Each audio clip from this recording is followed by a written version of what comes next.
Hello, everybody, and welcome to another episode of New England Sports Weekly. As we've hit the quarter mark as far as the shows are concerned, as we're into 12 shows already this year.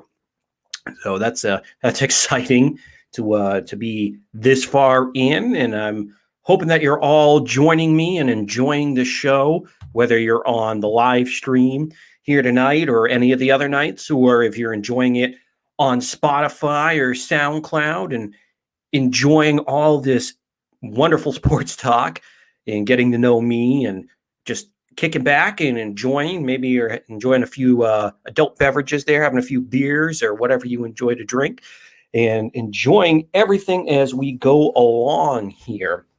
Sorry about being a little late tonight, folks. If you're watching the live stream, of course, my computer decides to do a few updates. Even when about 10 minutes ago before the show, it decides to run some type of update. That's not good. But anyways, we're back on, we're live, and we're ready to go and ready to get things rolling. Pretty much kind of like Chris Sale did last night when he came up to Portland. And of course, that was something that I was looking forward to do. And hopefully I wanted to make that game, but I had a few commitments that I had last night. But Chris Sale, as we look at the out of the box segment here, Chris Sale ended up going 3 2/3 strong innings. Now, before you sit there and say 3 2/3, that's not a lot. They wanted him to go a max of 4. So he was right in that sweet spot, had 49 pitches. So he was right at that mark of 50 where they wanted him to be, or right at, pretty close to it. So Chris Sale looked really strong, went 3 2/3 innings, gave up no hits, struck out 6, and as I mentioned, went 49 pitches. So he looked really strong, looked really good. And of course, caveat, obviously it's AA, but it's more the fact that this is the first time that Chris Sale has been out in well over a year and a half that he's been out on the mound, because remember, he got shut down about around this time or a little bit later on, this time in 2019. So of course, this is exactly what the Red Sox were hoping for as far as when he came back, that he'd feel raring and ready to go. We'll talk a little bit more about Chris Sale here, but of course, dominated in Portland. And if you were lucky enough to get a ticket to last night's game to go see Chris Sale, because I saw those prices, they were pretty much like Fenway prices. I was looking at those last night, about $75 for some of the seats that were left, and even some of the club seats were over 100. But again, it's Portland, so normally those are cheaper. So it was a little strange to see that. But again, somebody's out rehabbing. Plus, we have first year of minor league baseball back in over about a year and a half as well, or a year, I should say, because of COVID. So of course they're trying to recoup a little bit of money, but still, it's a little surprised to see how expensive those tickets were for the Sea Dogs. But still, if you were one of the lucky ones to go see him last night, go dominate. That was, I'm sure, a good experience. He'll be in Portland on Sunday with his last rehab start out of Portland. Then he'll be moving on to Worcester. Again, we'll touch on that a little bit later. But maybe if you can hook Sean up here with a ticket to Sunday's game, that would be nice. If I can make it, to be honest, I don't know if I can. I have some other things going on.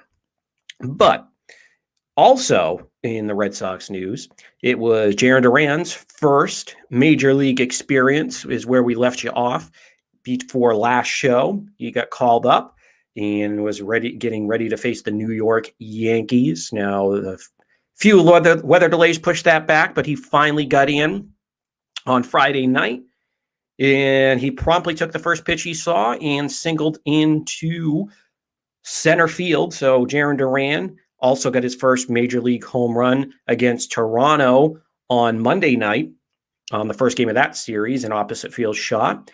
We'll touch on Jarren Duran and how he has started to impact this team as well. But it was nice to see Duran get in there and look like a major league ball player and start to live up to some of those expectations. Now, obviously, very, very early on in his career. So it'll be not going to get too jacked up, even though you got to control those. Got to control those emotions. Don't want to get too lathered up here about Duran at this point in time. But we'll see how that goes, as it's early on in his career.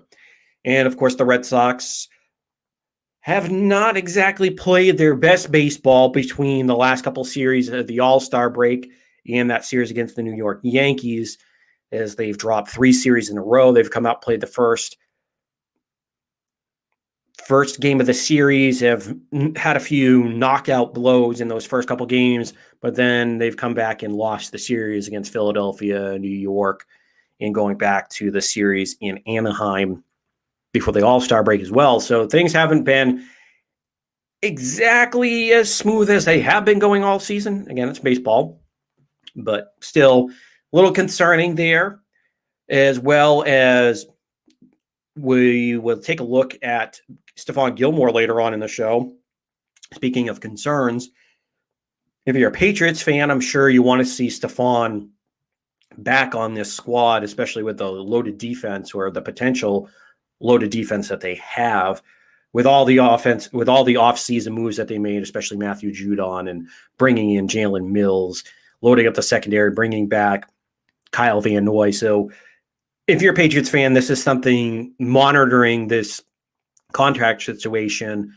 It'll be interesting to see, because he came out and talked with Mike Girardi of the NFL Network and did say that he may accept a 1-year deal, possibly a multi-year deal. So he's willing to work both ways as far as a contract is concerned. So this kind of puts it back onto the Patriots' plate.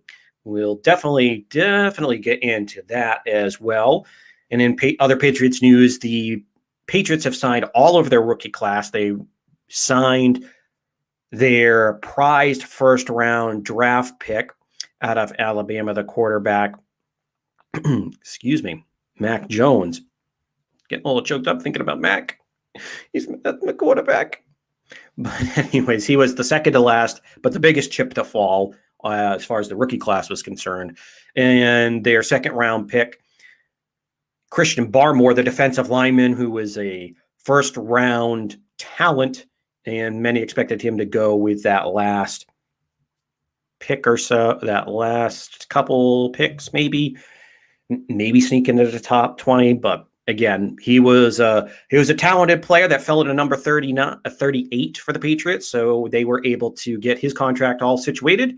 So he is now all set and all signed, sealed, and delivered, along with the rest of that rookie class. So the Patriots are looking pretty good as we head into camp here now, with all the rookies locked up. And Stephon Gilmore is the only piece that they really have to settle down. So things are looking pretty good for the Patriots. And the Boston Bruins may lose Jeremy Lauzon in the expansion draft. Not exactly a huge name that they would lose. A young defenseman, but no, I wouldn't call him a building block. He's that third line defenseman that's kind of been on for a hockey equivalent of like that 4A player, as we call that in baseball, one of those utility guys that keeps going back between the major leagues and AAA. It's kind of what the equivalent for Lauzon is. He played a lot more this year with some injuries to Kevin Miller, who you all know retired this year. And obviously Brandon Carlo is dealing with injuries, not just the playoffs, a few in the regular season. So Lauzon wasn't counted on as far as to be a producer, as far as being an offensive defenseman. Really wasn't a great defensive defenseman. He was kind of just one of those pieces that you can move around, fill in the gaps there. Of course, he didn't play great during the playoffs. Has some potential, but I really wouldn't call him any.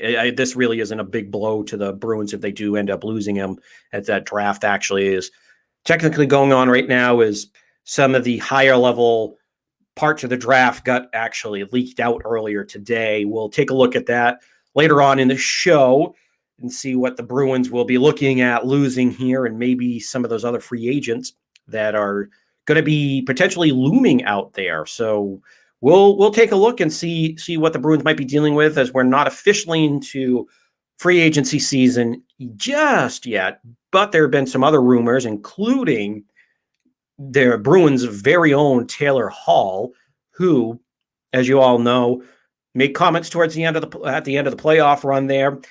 Seemed like he wanted to stay in Boston. Didn't really want to leave because basically been playing in Siberia of the NHL out in Buffalo. And he's bounced around the league. Not that he's been a bad player. He's been a pretty good player, won the Hart Trophy, but still he's finally come to that realization of wanting to find a true playoff contender that he can make his home with and finally settle down, because obviously the only place that he really played a long term with was when he was out in Edmonton, the team that drafted him. But other than that, he's gone to a few different teams. Obviously went to New Jersey where he won the Hart Trophy, went to Buffalo, and it's been a mixed bag. And now it looks like he might find a home, as he is offered, well, the rumor, I should say, is that he's going to be offered a multi-year deal, not sure on the length of the contract, with a cap hit of just around $6 million. Again, this is not official. We'll look into that as well later on in the show. And of course, in the NBA, the Milwaukee Bucks, Cream City, has taken home their first title in over 50 years. And why would we be talking about that? One, of course, it's the NBA Finals. So it's kind of that time of year where things have slowed down. So, of course, there's going to be other things that we'll talk about here. And, of course, one of the other things is, how is that going to impact the Celtics, specifically with their young players in Jason Tatum and Jaylen Brown? How will they look at this situation? Will they think that they might be able to, instead of forming a super team a la the Brooklyn Nets, or if you want to look at, I wouldn't really call the Lakers a super team, it's two superstars, but the rest of their roster stinks. More like the Golden State Warriors from 2014 all the way to 2017, 2018, before Kevin Durant left. And then obviously if you want to even go back further with LeBron and the Heat, and even if you want to go back to the start of the modern day Big Three, if you talk in the 2000s, you want to go to the Boston Celtics in 2007/2008 when they won their title. So we'll see how that impacts the thinking of those rookies for the Boston Celtics, if maybe they might want to pump the brakes as far as maybe leaving. Not that I'm saying they are, but they're obviously, in this day and age in the NBA, you can never be too sure. The day and age of players staying with a franchise forever, or after pretty much Kobe was the last one that stayed with his franchise for basically ever. Kobe and Paul Pierce were the last two that I can really think of. And I'm talking about superstars, Hall of Famers. So it'll be interesting to see how that works out for the Celtics. Again, we'll tap into that later on in our Garden segment. But as we mentioned off the top of the show, the Boston Red Sox may be getting a giant shot in the arm. And that's not an understatement. I know we can all be hyperbolic at times and really throw in some big words there, and and you kind of get jacked up and get a little too excited, and you make a mountain out of a molehill. But really, in this case, when it comes to the Boston Red Sox, they are really getting, like I said, a giant shot in the arm with Chris Sale coming back. Or at least he's on the mend now. He's on his rehab assignment down in Portland, Maine. And last night, as we mentioned off the top of the broadcast, he pitched for the Sea Dogs. They wanted him to go between 3 to 4 innings and get some pretty good rhythm going, get everything flowing again, since he hasn't pitched in over a season and a half, I believe it's been, since he got shut down in 2019. Yeah, so basically when it comes to Chris Sale, as we all know, he ended up having Tommy John surgery, and he was out of sight, out of mind they really didn't have a full season last year, so nobody really missed Chris Sale, because that team To be honest, what happened, I know I'm getting going off here on a little bit of a tangent, but really, it was a godsend what happened to the Red Sox last year. You had 60 games. You didn't have to sit through a season of that BS. To be thankfully honest, as diehard of a Sox fan I am, I'll be honest, those games were unwatchable.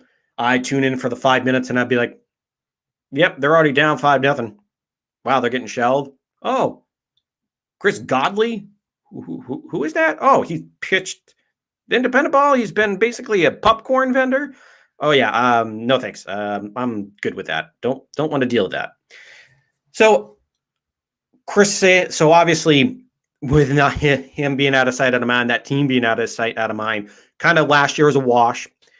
And obviously this year with a full season, that's where you thought maybe Chris has a chance to come back a little bit earlier because everybody's a little bit different when it comes to Tommy John. Of course, this day and age, Tommy John recovery, some guys are able to come back in as soon as 4 months, 6 months, but that's on the top end. Like I'm not saying that that's really something that happens all the time, but there have been a few cases where in that 4 to 6 months range, guys have really accelerated in coming back. But of course, with the Red Sox being so god-awful last year and the expectations being lower this year, they were able to take their time. But obviously, as we all know, with the Red Sox being in first place and holding at this point in time, being tied with Houston, and after Tampa Bay won today and came back, they're tied with those two teams for the best record in the American League, and obviously tied with the second best record in all of baseball.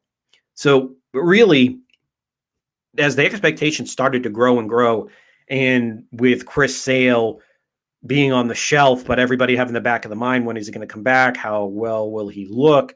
That was really the thing that everybody was kind of looking towards as this started to kind of ramp up, because obviously it was up to Eovaldi and Erod to really take the reins of the staff. As we all know, Martin Perez and Garrett Richards were more or less, Garrett Richards was a reclamation project. Well, Martin Perez was just an innings eater like he was last year. And last year he really was just innings eater. This year's been a little bit better than that. I'm not going to write anything home about Martin Perez, but he's able to, and this year I really wouldn't call him innings eater either. Can barely make it out of the fourth inning or into the fourth inning at times this year. And you'll cross your fingers and pray and clap when he actually gets into the fifth inning and actually finishes one. I think there was one time this year or twice this year where he was able to get into the sixth inning. So that was a miracle on its own seeing him get out of the fourth inning at times, you chalk that up as a win. So that was a big to do for the Red Sox when the news finally came out last week that he was going to make his first start here with Portland, because with just, like I said, I know it sounds like a broken record, but just with everybody's expectations being on the floor to begin this season, and then as it's gradually gone up and up and up and up and up as the season's gone along, and how good this team looks. And with them being a true contender, yes, you can say that now, folks. It's not blasphemy. You're not being a homer. They're right in the thick of everything. So we're not talking about some outlandish statement. But as obviously if things gone along, and with Eovaldi being an all-star this year, Erod hasn't really held up his end of the bargain. Lately, things have started to turn a corner. It's not great, but he's had a couple good games against the Yankees, thrown in there with one good one against the Rays, but everything else he still hasn't found that rhythm that he had earlier in the year. But if he can get there, you add Chris Sale back, then you have a great 1, 2, 3. Because obviously, like I've said before, Chris Sale is arguably at worst, he's a top 10 pitcher in baseball. When he's at his best, he's a Cy Young candidate every year. He's a top 5 pitcher in baseball. That's not overselling it. We've all seen that. 2017, when he first came here, I believe he was top 5 in the Cy Young. 2018, for a while until he got hurt, was the candidate to win the Cy Young. And then after he ended up getting hurt, things went downhill. He did come back in the playoffs and pitched pretty well there in the World Series out of the bullpen. But now, if the way that Chris Sale looked in Portland, as we mentioned off the top of the show, he went 3 2/3 innings, gave up no hits, struck out 6, had about 50 pitches. So he's on a pretty good pace. Remember, we're not in the day and age anymore of, wow, you got to go 8 innings. You got to go 7, 8 innings to have a quality start. If you can make 5, 6 innings and give up 2, 3 runs, I'll be happy with that. And I'm just talking about for like a mid-level ace, a good starting pitcher. But obviously somebody of Chris Sale's ilk, that's somebody that you're expecting a little bit more out of when he's healthy.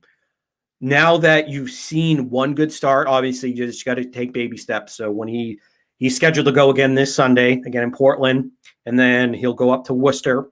Supposedly they're home in Worcester starting on the 27th of this month, all the way through somewhere through the first couple of weeks of August. So we'll see. Right now, in a conversation that he had with WEEI, he basically came out and it seemed like it might be around that 3 to 4 start mark.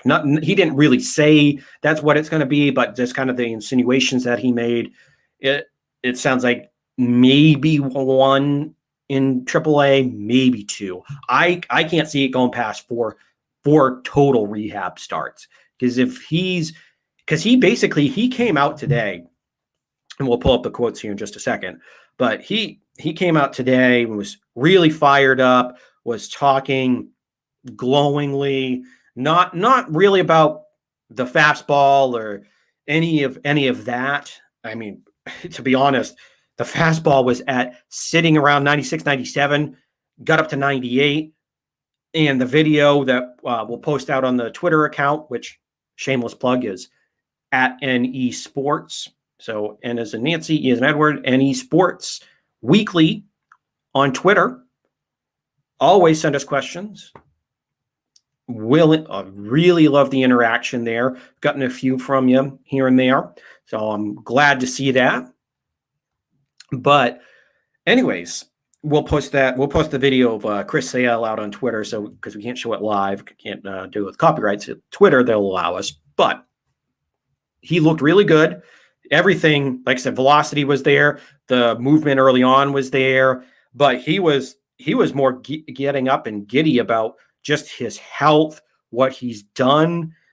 Chris, if that's really what Chris Sale is really, if that's his main focus, and that's really what's come out of this is the health, him feeling stronger, then I feel great. Because that's even, to be honest, because we've seen Chris Sale since he's been with the White Sox, and then when he got traded over here to the Red Sox, he's always been, like I said, always been a Cy Young candidate, but it's always been him breaking down later on in the year.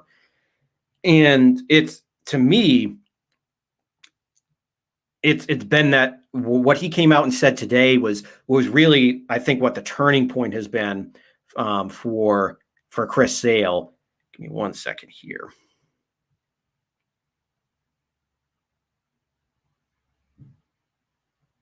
But yeah, so it's for Chris Sale, it's just been one good thing after another when it comes to his rehab regarding his Tommy John. So Chris Sale came out and he said, wrong quote here. Okay. So anyway, so basically, to paraphrase Chris Sale, he came out and he said that his pregame routine for a long time was he would go to McDonald's or Taco Bell, bring a double wrap crunch gordita, his Big Mac or his 20-piece chicken nuggets and a Coke and fries. Whereas Alex Cora said in the interview today, his quarter pounder with cheese and fries and a Coke. That's not exactly what you want to hear your ace of the staff saying.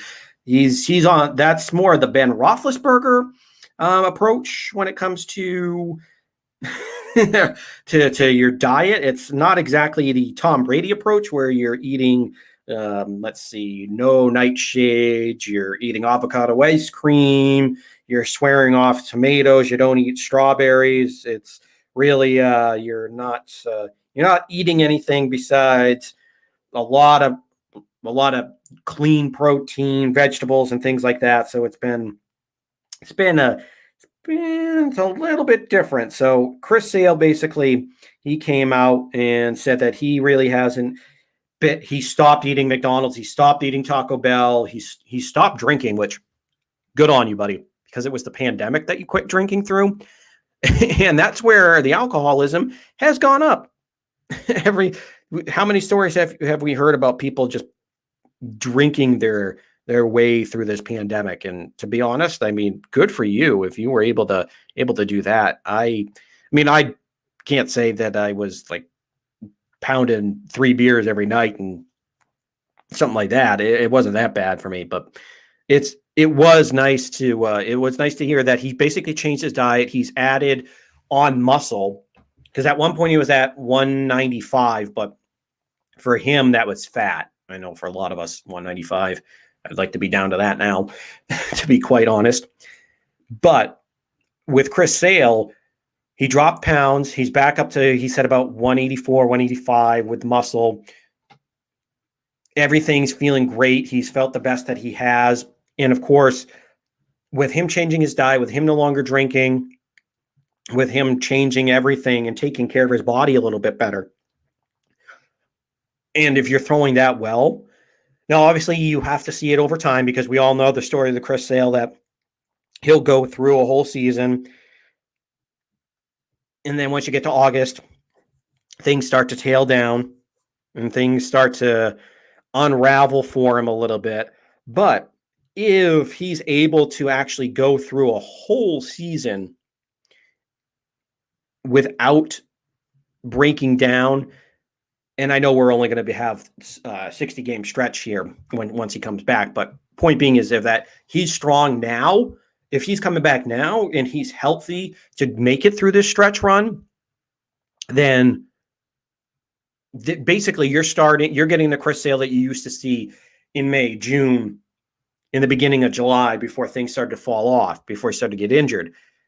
So if you get that Chris Sale that was in the Cy Young hunt every year, man, that is one hell of an addition.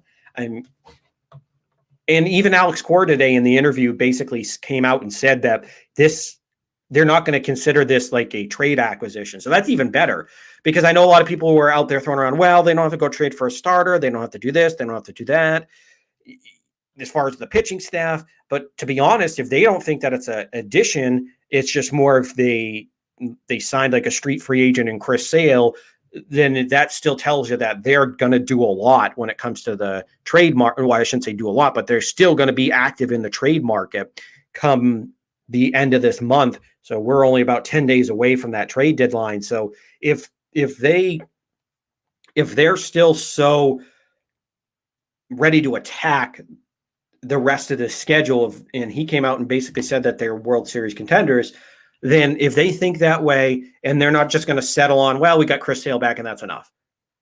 If you can get another swing starter to throw in there that is willing to be the fifth starter, go to the bullpen during the playoffs, that can take over that spot. Now, I know some of those options have kind of started to fall off, like Dan Duffy, who I know I told you guys last week that I wanted them to get Dan Duffy. He's now out for the year, so that one has gone kaput when it comes to that pipe dream.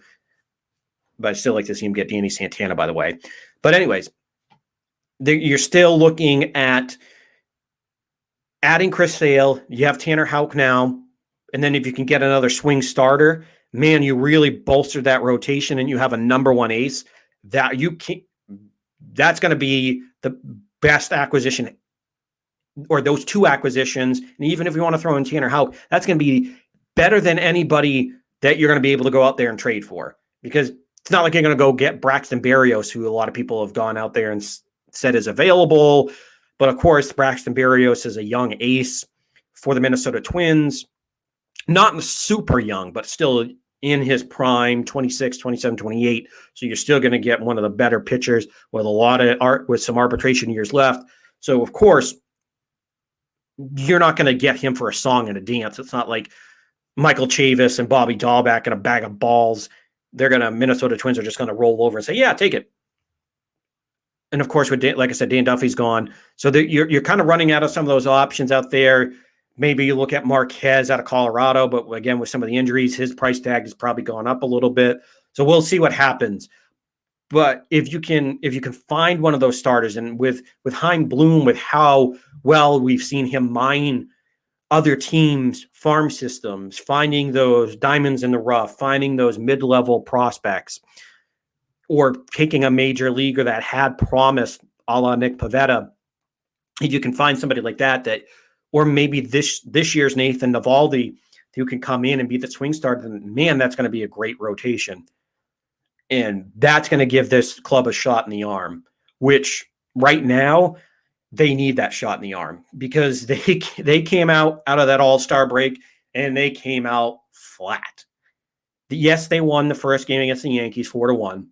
And that's where everybody kind of got that false little sense of, I wouldn't say hope is the wrong word, because obviously the team's a true contender, but you got that false sense of, okay, maybe you brushed off that bad series against the A's. No, I'm sorry, not the A's, against the Angels out in Anaheim. Then you had to play the Phillies, where you dropped that series as well. So after dropping those two in a row, you went to the All-Star break not feeling great, but you thought maybe some time off. And then with that extra rain delay, not the rain delay, but that extra rain out that they got in New York. Actually, I'm sorry, not a rain out.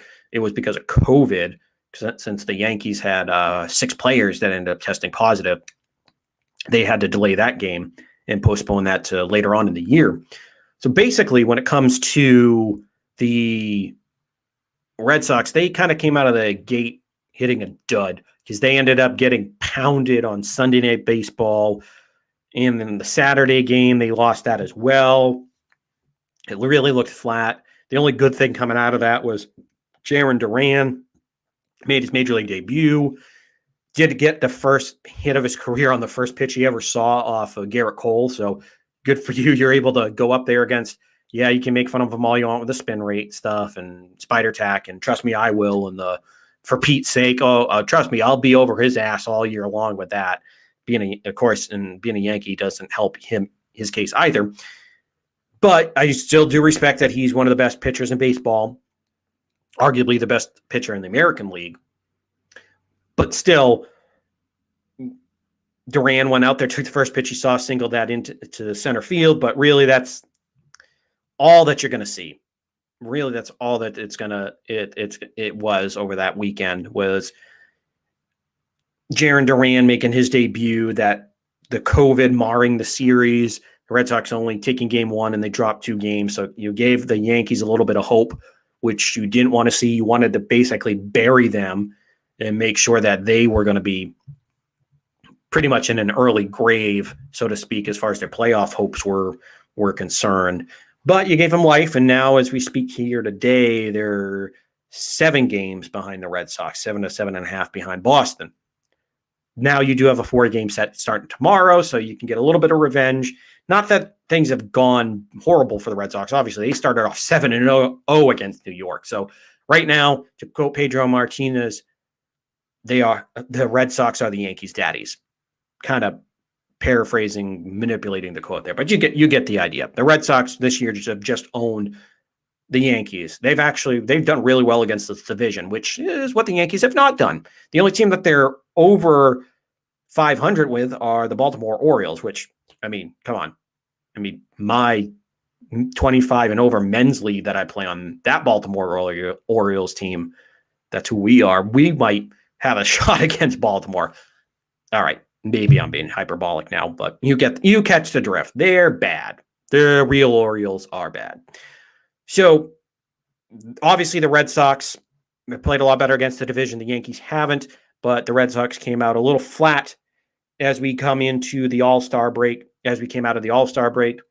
Now, they did pummel the Toronto Blue Jays in the first game of that series on Monday night, put up an 8 spot in the first inning, and then Devers hits a solo shot to make it 9-0. Then they ended up winning that game 12-9. to 4. So they really came out swinging the bats against Toronto. The last night's game was rained out. Right now, they're winning 4-1 against Toronto. Devers has another homer, so Devers getting up to 24 home runs. So this looks like it's going to be a career year all around for Devers, as that power has really come on. And of course, Michael Chavis tonight, since they had Robbie Ray, who's filthy, hit a home run, and so didn't Kike. So the home run's been a big factor tonight. But as we go along here, so hopefully the Red Sox are able to take this one tonight. We'll see. Still only in the 6th inning as we go along here. We'll see if they're able to take this game. Then I feel a lot better about what's going on, because if you're basically at that point, then you're 3-2 on the road trip, and then if you go back home, you play New York, and like I said earlier in last week's podcast, if you're able to split that 4-game series, which we all know that's not what happened because one game had to be postponed. But if you're able to take, and then one of these games got rained out here against Toronto, but if you're able to take tonight's game, then you're at 3-2. Then you have to play New York again for a 4-game set. If you can take 2 games out of that series, then I feel better about that. Then you're 6-4 at that point. And then you play Tampa. And that Tampa series is going to be even more important than what this series against Toronto is and what New York is. Don't get me wrong. Toronto might be the most overall talented team, especially offensively. The Red Sox, I think, are right there. I mean, obviously the younger talent of Vladimir Guerrero Jr. and Bo Bichette, those ones are going to be, that's a little bit harder to kind of get past just because those two are really, really talented and young. But obviously the Red Sox have Rafael Devers. So that's if you're to do like a fantasy draft, you might end up taking Vlad.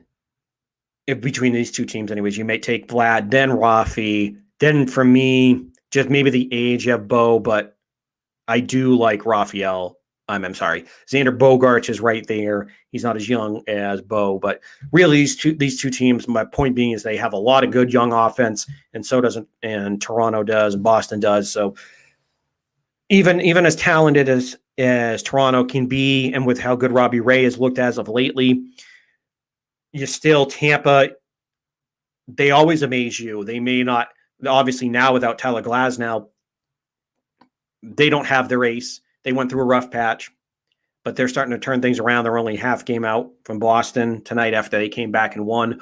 So things are getting a little tight. So if you can, obviously, going to be sweeping Tampa is going to be tough as hell. I mean, winning 2 is going to be tough as hell out of that series. So that's what you're looking for. Take 2 out of 3 from Tampa, and then I believe Toronto comes back to Boston to finish out that 18-game stretch there. So or what was supposed to be 18 games. So you're looking at that tough stretch. And if you can, like I said, if you can split the 4 games of the Yankees, win here tonight, then you take 2 out of 3 from Tampa, then you're looking at 8-3. And let's just say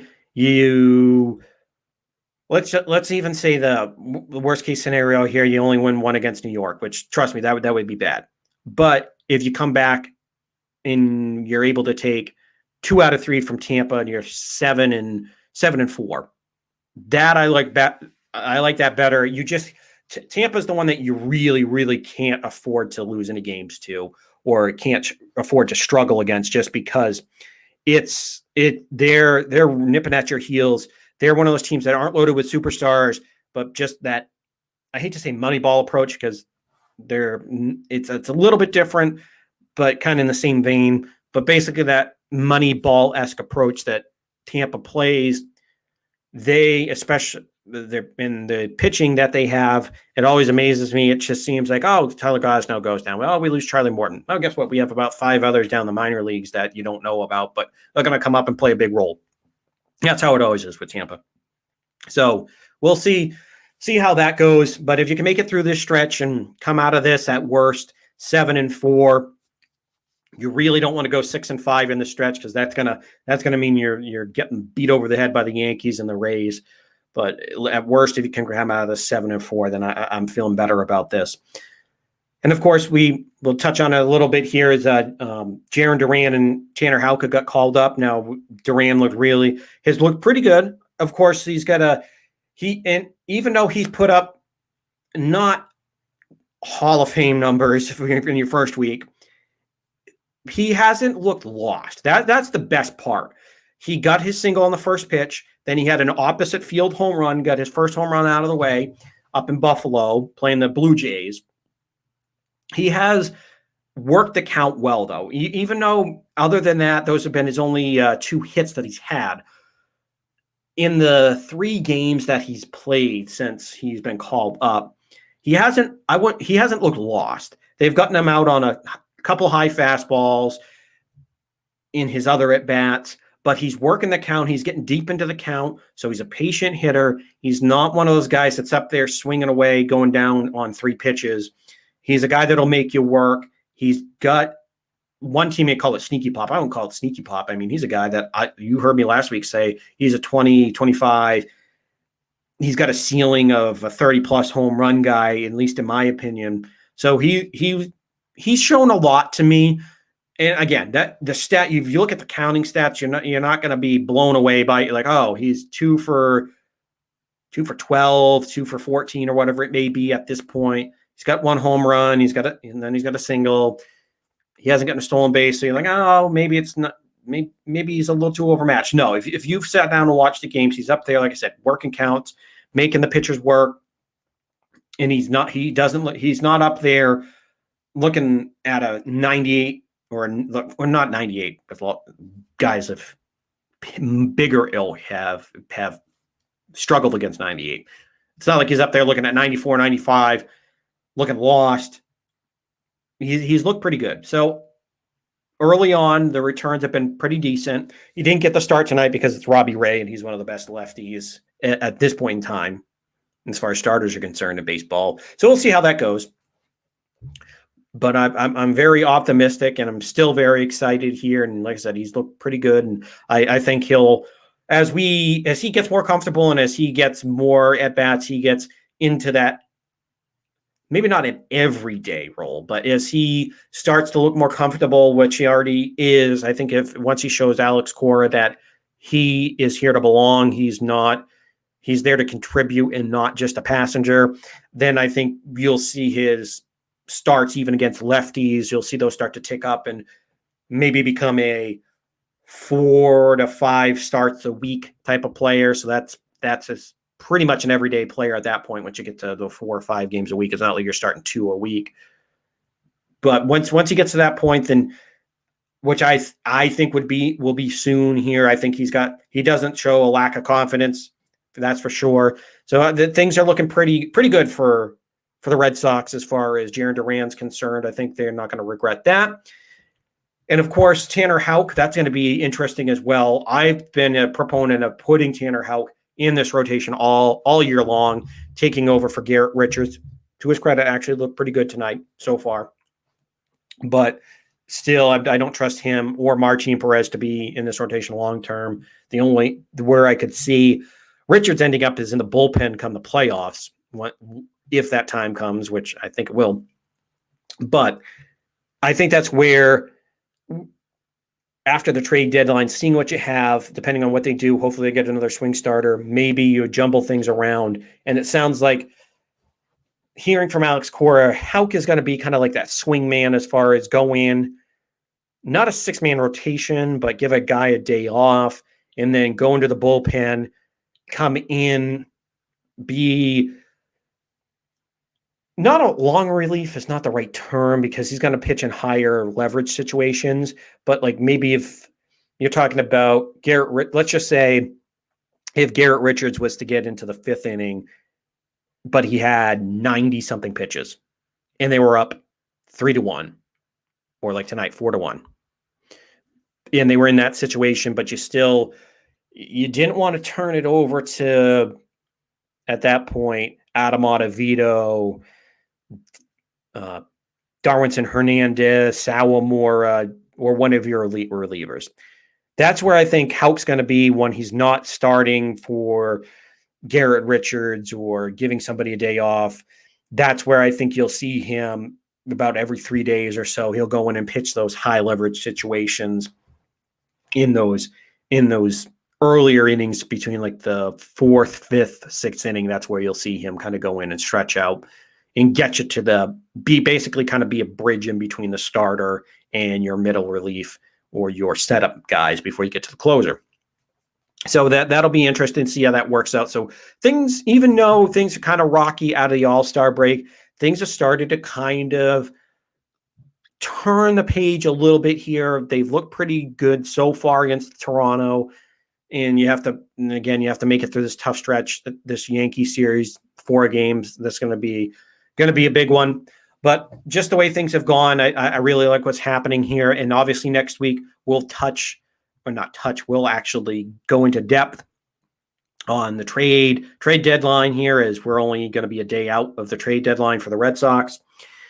And of course, we'll keep an eye on how Chris Sale is going for you. So there's a lot to look forward to here for the Boston Red Sox and the trade deadline as we move forward. Now, of course, as we mentioned earlier on in the broadcast, not Chris Sale, that's what we just talked. We have Stephon Gilmore, who, as you all know, is basically the linchpin of that defense. Now that Brady's gone, Stephon Gilmore is the best player on this team. I wouldn't put bar none, but he's pretty close to that at this point. 2019 Defensive Player of the Year. Last year wasn't quite the same, but he's still an elite corner. He's still, in my eyes, top 5 corner. And that's been kind of affirmed with other publications and other places, the big 4-letter network. But still, when it comes to Gilmore, the concern here is that he's on his last year of his deal. He's due $7 million. Obviously, I'll take $7 million right now, and then I'll be walking out that door probably when it comes to work. Sorry, guys. But, $7 million, that's a lot of money. So at this point, he is not happy with, if you've been following the situation, not happy with his contract. He's looking to get paid more. And as we touched on over probably the last month plus, when it comes to Stephon, he's really, really looking to get that multi-year deal. Now, as we mentioned off the top of the show, he spoke with Mike Girardi of the NFL Network, now of the NFL Network.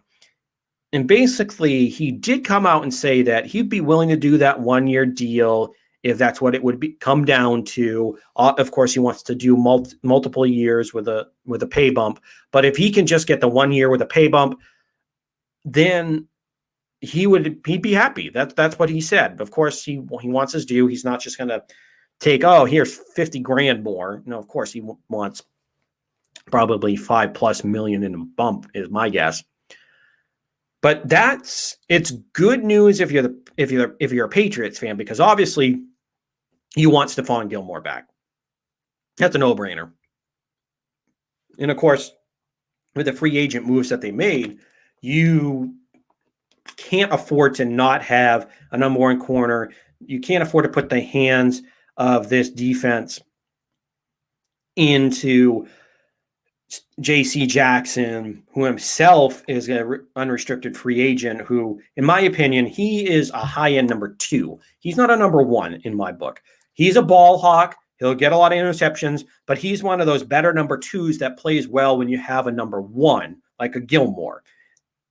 But I just don't trust to hand him over $22 million a la Jalen Ramsey. Like, if he got another 10 interception season, there's no way that, like, this year, let's just say this year, that Gilmore comes back. And then if Gilmore walks, there's no way that I would want to put him in charge, just because I saw him at times, more than I'd like to, get burned by some of those top receivers. I think, like I said, he's just one of those guys that plays well with a good number 1. But without Gilmore, I wouldn't feel completely comfortable unless for somehow you were able to trade for another good corner to partner with him, or you fell into the draft and got a really good number 2 corner, if that was to be the case. In that case, I wouldn't mind it. But as things stand right today, if Gilmore holds out, things don't go his way, then, man, I would be panicking at this point because I don't want to. There's just something about J.C. Jackson that's he just seems there's just that hole in his game where versus those number 1 corners, they expose him. And I just don't feel comfortable with that. So if you're a Patriots fan, these comments by Gilmore coming out today and basically saying that I'd be willing to take that 1-year deal, just give me a pay bump, you got to feel good about that because now Bill Belichick, the GM, is on notice. Basically, Gilmore said, I'm willing to work with you. I'll take the 1 year if that's all that you're willing to do right now is 1 year. Just give me a pay bump. And you've heard me all along here. Obviously, if I was Belichick, I'd give him one of those 3-year deals, but really it's 2 years because it's that void year, which have become popular in the NFL, where you put in like a $20 million or whatever it may be, $14 million that just ends up that just goes towards the cap and just gets eaten away. But I think what I'd like to see them do is give him a $7 million bump this year. So you end up going from 7 to 14 million.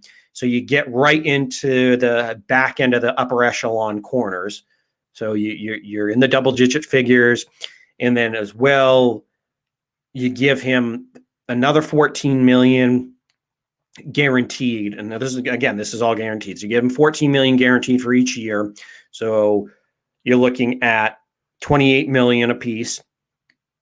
And then you give him another 3 million in incentives there. So what you're looking at $33 million if you can earn those incentives. So that gets you right towards the top tier.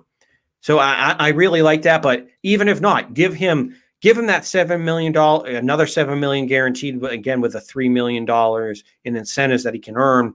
So give him the potential for a $10 million bump because you can afford it. Because right now you have $16 million. You didn't go out getting Julio. You didn't spend it on any other wide receivers.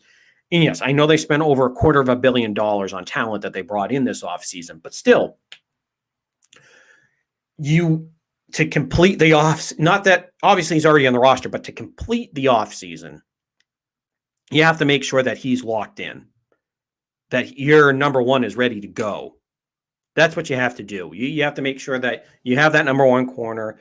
Then that makes everything easier for guys like Matthew Judon. And then you also brought Hightower back. That whole front 7 with Van Noy. And then you have Barmore, Chase Winovich. You let those edge rushers go, able to go off on the ends, and those outside linebackers, Josh Uche, to help him develop. So basically, it's all one cohesive unit. But obviously, if you have that one guy that's locking down, throw out your number 1 receiver, whoever you want to say, Julio Jones, A.J. Brown, not Deshaun Jackson, DeAndre Hopkins, whoever it is, you can just say, Stephon, go take care of him. Then we're able to use the rest of that secondary in the way that I want to, lock down that half of the field, and then you're going to town, and that's going to be a scary defense if that's the case. But of course, we all know that Belichick has a history of playing chicken, and sometimes it comes out the way that you don't expect. And in this case, I feel good about it. Let me just put it that way. I feel good about it just because if you know Belichick knows that obviously he spent over $250 million in crass money, and he has all that guarantee for this year with all the new free agents. He built the defense the way he wanted to. You can't afford to lose him. So I still see this coming out in favor. At this point, if I had to bank on it, I know earlier on I banked on probably that 2 year with that third void year on the contract. But if I was looking at this right now, if Stephon came out and basically said, I'm willing to do 1 year, I think eventually that's where Belichick will come to the table. And I think he's mellowed out a little bit in his old age. He doesn't want to have to deal with some of the stuff that he used to be willing to put up with. because I think with 5 years left, you just want to try to win as much as you can. So that's where I think Belichick comes in and says, all right, here's Stephon. This is X amount. Here's 5-7 million guaranteed, and we'll give you this much in incentives and make him happy. Come back for 1 year, play a contract out after this pay bump we gave you. Maybe we can come to another decision, give you another one or two more years. He's in his early mid-30s, so you don't want to. That's where you want to be careful. You don't want to overextend yourself, give him another 5-year deal, because that would be stupid, especially at the corner position. You just play this out and you see how it goes. And I still have confidence that this year and next year he'll be still at a high level. And then after that, that's where I think you'll see things start to drop. But still, I think I would feel comfortable if that's how things go for the Boston Red Sox, for the New England Patriots. And of course, as you mentioned earlier, they were able to, the other big news with them outside of J.C. Jackson and Stephon Gilmore was the fact that Christian Barmore was the very last rookie to sign his rookie deal. So you mentioned they were able to get Mac Jones all set to go last week, signed his deal, his 4-year pact, actually 5-year pact. But basically, that whole rookie class now is all locked and loaded to go. So everybody from the rookie class will be there at training camp. And we all know Mac Jones is the big key to this whole thing, the slice of the pie that you're hoping when you cut into that, it ends up being good, and you're not getting into something that's a little rotten there. Everybody says he's NFL ready, so which I believe. We're not going to rehash everything that we've talked about a million times about Mac Jones at this point, as far as how I feel about him. Like I said, I like him. He's going to be. I think he has potential to be a starter. We'll leave it at that at this point. But really, now that you got everybody signed up, you got Mac Jones, the big key to that, and then you have Christian Barmore and Ronnie Perkins, guys on that defensive line who should be, especially Barmore. And if Perkins kind of develops into that late round and that mid-round steal, then you're going to have a pretty good class. Because right now you're looking at a class where they took, I believe at this point they ended up taking 8 players, I believe is what 8 to 9 players.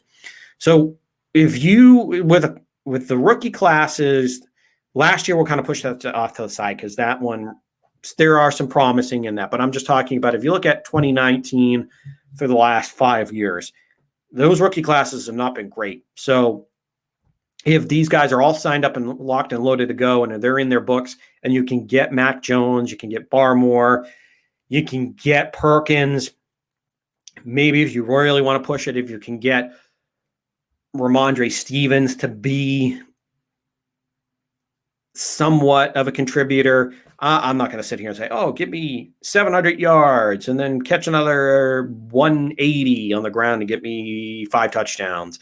I'm talking about if you can get him to kind of even come into games and show you that he's going to be that big bowling ball of the future. He's going to be that big physical back of the future that has more speed than you know. And he could be obviously not change of pace because he's not one of those quick guys that you normally put that tag onto. But I'm saying if he can be one of those guys that comes in and is the physical back, can show you that he can be that third back in this rotation, because we know how New England loves to do that. Obviously, Damian Harris is going to be the bell cow, at least New England style bell cow, not Ezekiel Elliott, not Derrick Henry, or Dalvin Cook out in Minnesota. Not one of those guys, because those are the guys that you give 300 plus carries to, and you by the end of the year they're and Henry, the modern day ones, they're a little bit better. I was going to sit there and say that they end up getting cooked by the end of it, but it's been better here over the last 5 years or so. The running backs really haven't. You don't see them kind of fade off toward the end of the season because teams know how to take care of them. But anyways, my whole point is that if you can get guys that Ramondre Stevens is not going to be anywhere close, and you have Damian Harris, who I like, who I think is going to be one of those guys that you can build a good running attack around. Not going to be elite, but not going to be bad. Not going to be not going to be meh. Yeah, it's going to be good. So you can have a good running attack built around him. So if you build in Stevens with him, so basically if you can kind of mesh all that together, I think they have a potential for a good rookie class. I really think they do.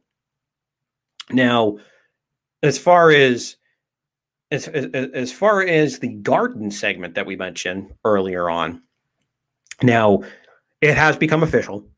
Jeremy Lauzon is now a Seattle Kraken. And for those of you who forgot, tonight was the official Seattle Kraken expansion draft. Now, Seattle got awarded that franchise a couple of years ago, and this year was the expansion draft. And the Bruins obviously they protected all the good players, of course. And there are a couple guys out there on free agency that they have some wink-wink deals with, i.e. Taylor Hall. And if you want to go to Tuukka Rask, depending on your thoughts about Tuukka, we'll see how that goes. But as far as that's concerned, though, Taylor Hall seems like he will be staying away. He'll be staying with the Bruins, and so won't Tuukka. They did expose Lauzon to the draft, and he ended up getting picked. So we'll see what happens. But again, the Seattle Kraken ended up with their draft today. Now, names of note. Let's just take a look here. Obviously, from the Bruins, you got Jeremy Lauzon was taken. From the Calgary Flames, you have Mark Giordano, who was the captain out of Calgary. So that one's a little bit of a surprise. Now, John Quinnenville, the forward out of Chicago. That's obviously a name that some of you are going to be familiar with. Now, let's keep going down here. Adam Larson out of the Oilers, the defenseman. So that's another notable name that the Kraken have taken. As a side note there, I can only imagine how this is going to go for the Kraken. I mean, come on. What are we going to have? The Crack House now as the stadium for the for the Seattle Kraken. Oh, come on now. And then we got the Crack House, and then we got the Crackheads as the fans. I mean, come on. Obviously, Seattle fans are not going to call themselves that, but that the teams in their division, that's what they're going to be called. They're going to get crap for that. They're going to get shit for that. And, of course, looking down the list here, Jordan Eberle from the New York Islanders, who was a pain in the ass to the Bruins over the playoffs, he'll be on the Kraken team. So there's some decent players, as we see here. Yanni Gaudreau from Tampa is going to be on the Kraken. And from the Washington Capitals, the goalie Vitek Vanacek is going to be there right now as their starting goaltender. And let's see. So far, not a host full of names. So I wouldn't say this is going to be in the same situation where the Golden Knights were when they became a franchise 4 years ago, when they ended up going to the Cup. I would be really surprised if that happens. Now, obviously, keep in mind that there's still going to be other things going on free agency wise. As we all know, Vladimir Tarasenko from the St. Louis Blues is a high-level free agent. Then we also have Gabriel Landeskog, the captain of the Avalanche, is also out there on the market. We all know that there are going to be some other rumors that are going on with those two. So, of course, the rest of the free agency class. So it'll be interesting to see what happens, because they're actually because the Kraken get exclusive rights here for a short window when it comes to negotiating with other players, other free agents, now that the draft is over. So like I said, there are a few notable players that got drafted. No gigantic superstar, because we all know no other team's going to expose their superstars to the draft unless there's some financial or injury concerns, some things going on, that like the rumors with Carey Price out of Montreal. But we'll see how that ends up working out for the Kraken. But again, Jeremy Lauzon, who, as we mentioned off the top of the show, isn't going to be your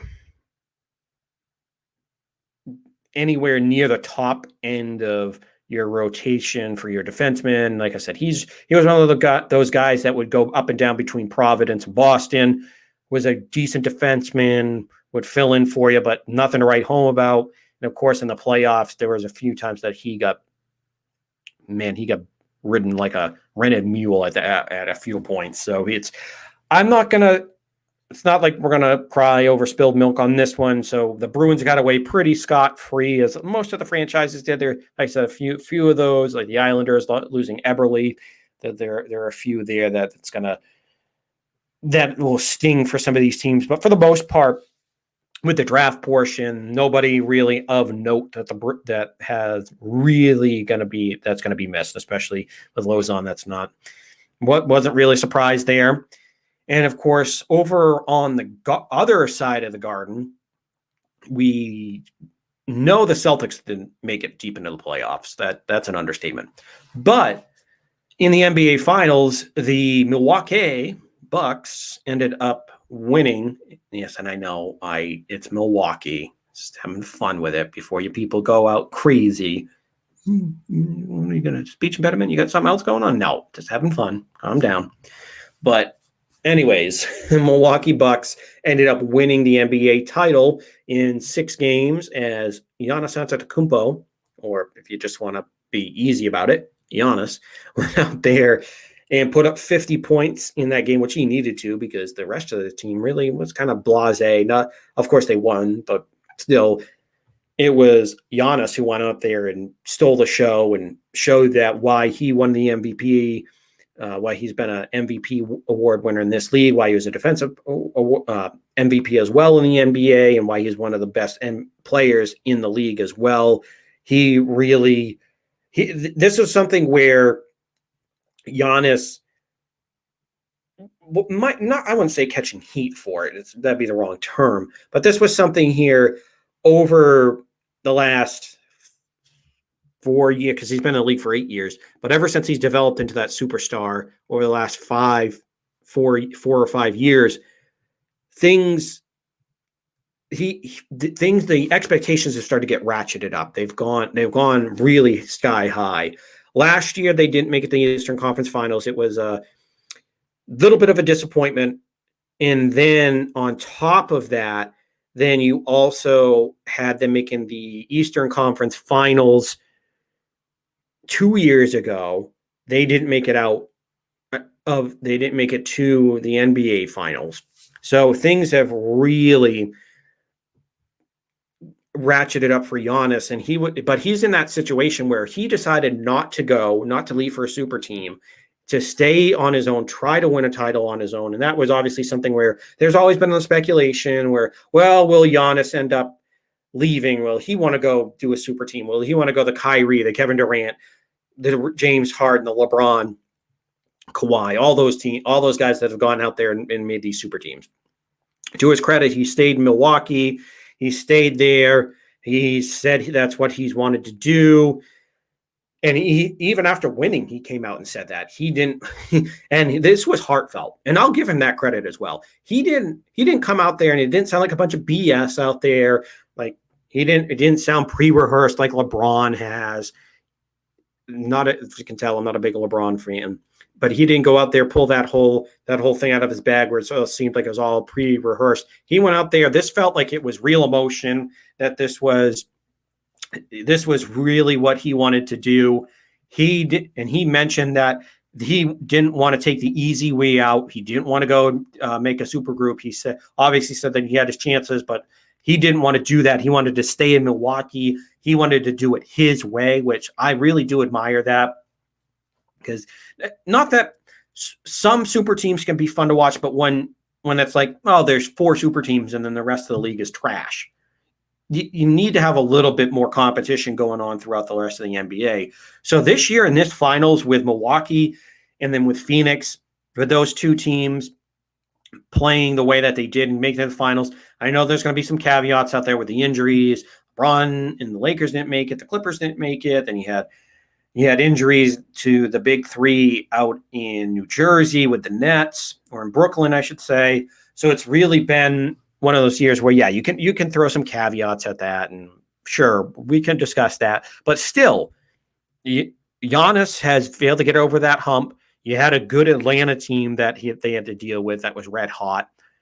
Now, he came out there, handled his business, won in 6 games, and I really like what I've seen. Really like what I've seen out of the Giannis in this. And this gives you hope. And where this ties in with the Celtics is, it really gives you hope if you're a Celtics fan that maybe Jaylen Brown was watching this. Maybe he gets that little seed planted in his head that I can come out, I can do this. Maybe Jaylen Brown and I, or we get one other guy, not a superstar, but if we can get some other complementary pieces in here like Giannis did, getting Middleton and Drew Holiday to pair with him. Like I said, they're not superstars. They're good players in this league, though. They've been all-stars, but not superstars. They can come in and help him, and that they ended up winning the title this year. So if maybe they can get that little seed planted in their head that maybe I can stay here in Boston and not have to leave, because that was one of the fears that I had when Jaylen went out to the Olympics, or now that he's out there in the Olympics, I should say, playing with Damian Lillard and playing with Booker, or playing with he was going to play with Bradley Beal until he had to go home because of injuries and COVID. That's what I was worried about, that he was going to get recruited away from Boston, because you know how that goes in the NBA. Today you could be fine and then wake up tomorrow and be like, I want out of this town. I don't want to be here anymore, and blah, blah, blah. And things could change on a dime. But I think maybe seeing Giannis go out there, like I said, pouring his heart out for Milwaukee and showing the genuine love for that city, showing the genuine that I want to be the guy. No, folks, I'm not saying he's Jordan, but I'm just saying, you knew just from listening to Jordan, I know he had his quote unquote big three with Scottie Pippen and Dennis Rodman.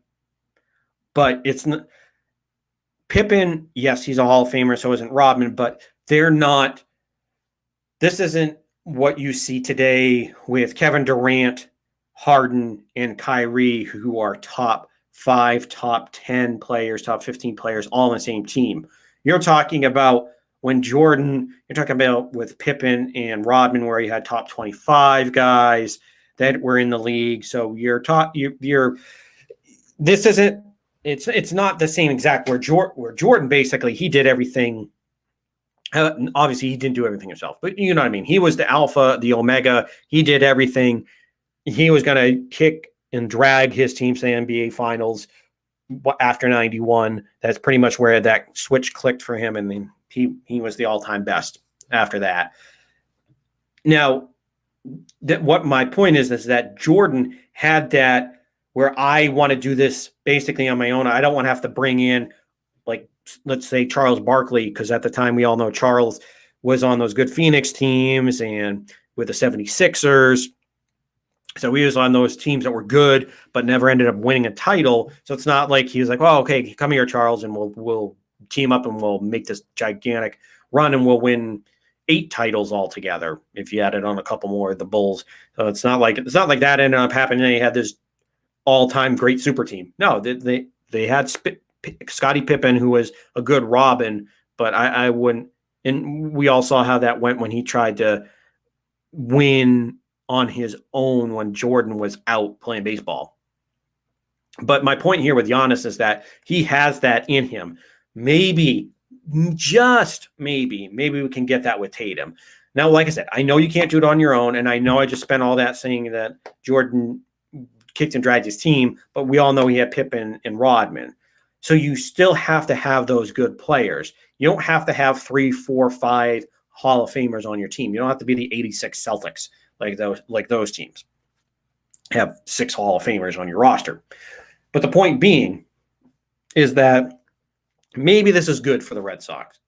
Maybe this is good for the Celtics. Talked a lot of Red Sox today. That's why I keep tripping over myself on that one.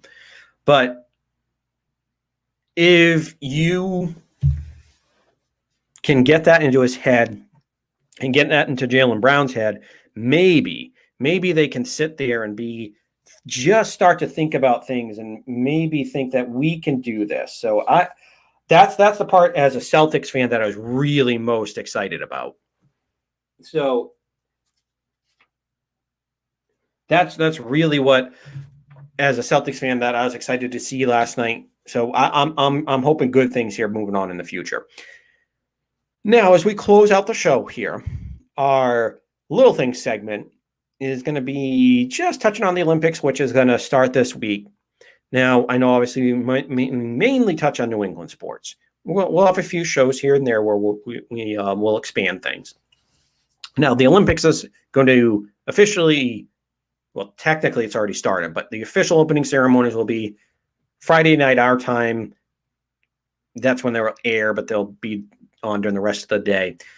Now, the Olympics is going to start up here, and I don't find myself like completely jacked up. Like, not that I'm like a huge Olympics fan, but I love watching the Olympics, seeing some of those smaller sports. Of course, the big ones like basketball, and now the baseball's back, softball, swimming, diving, even some of the gymnastics. You talk about those big sports, water polo. Then, of course, you see the track and field, all those things. I like watching that because those are different type of athletic feats that you don't get to see often. You only see them every 4 years. So I like watching them. It's obviously if that's like when there's trials and things like that, or when there's just like collegiate things of track and field or whatever, the nationals like every year or whatever it is before the Olympics come around. I'm not sitting there and watch it then, but I do like watching those events. But this year, with just all the COVID stuff and everything going on, and will the game still happen? Will there be a last minute cancellation? All that. It doesn't have the same juice. There's not going to be fans there. So it's going to be weird because now we're back into the day and age of, oh, hey, we have 50,000 fans at a football game. We have a packed house at Gillette. Well, that's what it will be here in the fall. Or at Fenway, we have a packed Fenway with 37,000 fans. Or you went to the Stanley Cup playoffs, and as long as you were in a city like Boston that allowed it, full fans. Or down in Tampa, it was, oh, here's a full house. Now to go back to the dark ages here and have no fans at the Olympics, that it's going to be so weird, and just with some players on like team sports like basketball with Bradley Beal and a few others that have had to leave the team now because of COVID. If you're going to deplete some of the competition, it's just not going to be the same. I'm still going to watch it. I'm sure I'll still get some enjoyment out of it, but that's just the one thing is you're looking at a situation where it's going to be some, if you lose people to COVID, or just look, because let's just say, everything is going to be perfect. Japan put those cardboard beds so that people can't have sex and have other interactions, and you're trying to limit everything. So it's uncomfortable here. So, I'm just going to get up and go play my sport, going to go compete today and blah, blah, blah. Whatever they're trying to do. I see your games and all that, what you're trying to play, but still at the same time, it's like, who says that we get into a week and a half? Well, it's 2 weeks is the competition. Let's just say we're 4 days into the Olympics, and then guys, girls, and everybody else starts dropping out of this like flies. Who says that you're going to get the best competition? So that's just my fears, that you're not going to get top of the line competition here for the Olympics moving forward. And that goes across the board, because you don't know what the situation is in some of these smaller countries. You never know. So it'll be interesting to see how it goes. Now, like I said, I'm kind of neutral on this. I'm not entirely jacked up either way. Like, I don't want to watch it because of so-and-so or whatever's going on. Or I'm like, I'm really excited for this. I'm excited to see baseball back. That, I'll be honest, that was the one thing that I'm excited to have back, because obviously been a diehard baseball fan. It's nice to see the U.S. participate in one of its better sports. Now, I wish that there were major leaguers that were over there playing, that they were representing their country, if the MLB Players Association allowed it, because then those would be really fun games, because Right now for Team USA, it's Todd Frazier and Edwin Jackson. Those two guys are still playing. Although if you're a Red Sox fan, you do have your best prospect over there in Tristan Cassius, who might be the best player. So that'll be exciting to see Cassius play. Now, I'm not excited for the start time of those games, which are 6 o'clock in the morning, which I will still be asleep during. So when I get up to go to work, and an hour after that, we'll check in on that and see what's going on with Team USA. But still, I'm not exactly pumped and jacked like I was when I was really younger and watching some of these things. So, but I'll still tune in. I'll still watch. I'll still be a good American and watch the Olympics. But still, it's not going to be the same as it has been. So I really, this is one of those things that you can't wait till it gets back to like the U.S. or like Europe well, Japan would be like, I should say, or Japan or any of these places in a normal year, because Japan in a normal year, I'd like to see it. I'd love to see that. Love to actually go over there and see some of the stuff in person. It'd be really fun. Now, obviously next week we'll touch on some of the big Olympic stuff. If there's any of those big stories, I'm not going to like sit down here and break down the whitewater rapids race and the Shulling or whatever. I can't remember the one on the ones like they do on the Charles River in Boston, the sculling or whatever it's called. Or equestrian or sharpshooting or clay shooting, skeet shooting, all that stuff. I'm not going to get into that stuff. But any of the big stuff, some of the swimming, the baseball, soccer, basketball, all that stuff, of course, we'll keep you up to date, especially with Jason Tatum and Tristan Cassius, respectively, on both the baseball and basketball teams. So we'll keep you up to date. And of course, as always, if you like the show, click the like button on YouTube and in the subscription and that little bell down on the corner there as well. So like and subscribe to the show, get your notifications as well. And as well, follow the show on Twitter at NE Sports Weekly in Twitter. Send us your questions, send us comments, whatever you want. Send it our way. And then on Spotify, search for New England Sports Weekly as well and like the show there. And then for next week's show, of course, like I said, we will have the trade deadline coming up in baseball. That will be right around the corner. That'll be on the 31st. So that Sunday, the week from this Sunday is the trade deadline. So that'll be a heavy part of the show. Obviously, anything comes up with Gilmore, we'll keep it going on that. Said we'll touch on the Olympics and keep in tune. There could be a special announcement here. Maybe we might have some special guests on the show. We might have some co-hosts that might be joining us. Keep your eye out on social media, on my personal page. As you can see here at Sean Met 28 or on my Facebook. So just keep an eye out where there might be some special announcements here regarding some special guests and co-hosts that might be popping on. But until next week, I've been Sean Metcalf, and I hope you have a good week and weekend, everybody.